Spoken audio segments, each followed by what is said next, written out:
I think it was fantastic today. It was so good to see so many people who actually had similar roles to myself. We were able to talk about the issues that we had, the problems that we've seen over in society generating over the last few years, how we're all handling them. We've shared some great resources, we've shared knowledge.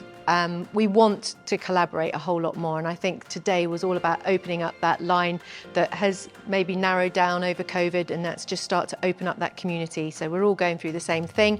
We all want the same goals to help our students, and I think today was just that openness to say, what can we help each other with? And I think it was fantastic. Whilst I was running one of my carousels, we obviously have a couple of other programs running at the same time. So I've heard excellent feedback from the talk on sleep and best practice. So I think everyone will take a lot of that on board in their own lives as well as for their students, which I think is amazing. Taking staff up into our forest school to see practical ways that they can support their students in the timescales and facilities that they have, I think was really amazing. And it was just nice to come back and everyone has something. It's just like being a toddler again. You come back with stuff to show your parents. So it was fantastic. So there's been a really good feeling today. Carl Hopwood was amazing. He, just opens everyone's eyes that little bit wider to e-safety and just what we should be doing to protect ourselves and our students. I thought it was fantastic. I've really enjoyed seeing all the different carousels and actually getting a bit more information about all the outdoor learning and the PSHE projects, so that's been really good.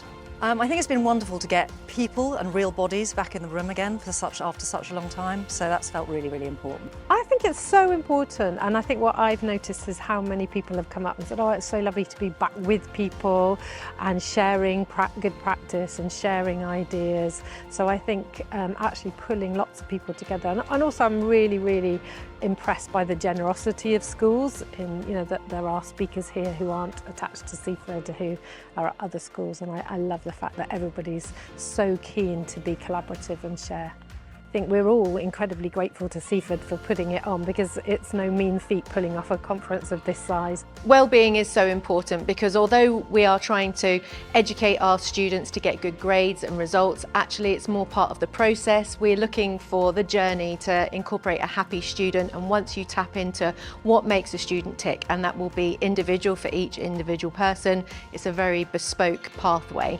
Once you find out what excites a child, what energizes them, how they feel confident, do they feel valued, once you tap into that, you will unlock success. It may be in good grades, it may be in their social circles, but you will see them thrive if you get that right. What I provided in the session that I did, we were talking about the curriculum that we use.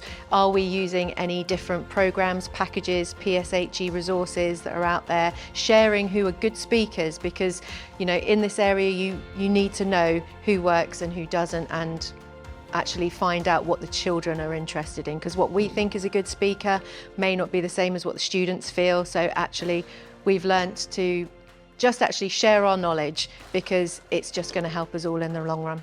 You've got to focus on the kind of those 4 key things, because we talked about what the job markets of the future need, sort of social skills, creativity, initiative, critical thinking, but actually you can't have those really well embedded unless you've also got self-esteem, self-efficacy, self-awareness, self-regulation.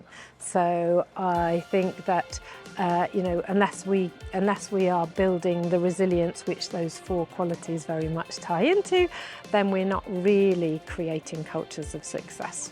What I really took out of Alicia's presentation today was just that enthusiasm, that honesty. Every time I see her talk, I'm just always so impressed with what she has to say, and today was exactly the same as that.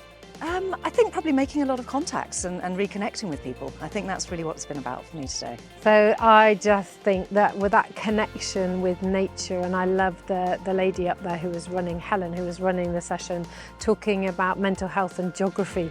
And I just think that idea of place and really harnessing all that nature has to offer in terms of well-being, but also, well-being in education, you learning and you feeling good at the same time. So that's the one that I've particularly enjoyed so far. I think it's really important for schools to understand what their culture of success looks like, because unless you've got that clear vision, you can't take staff, parents and pupils on the journey with you.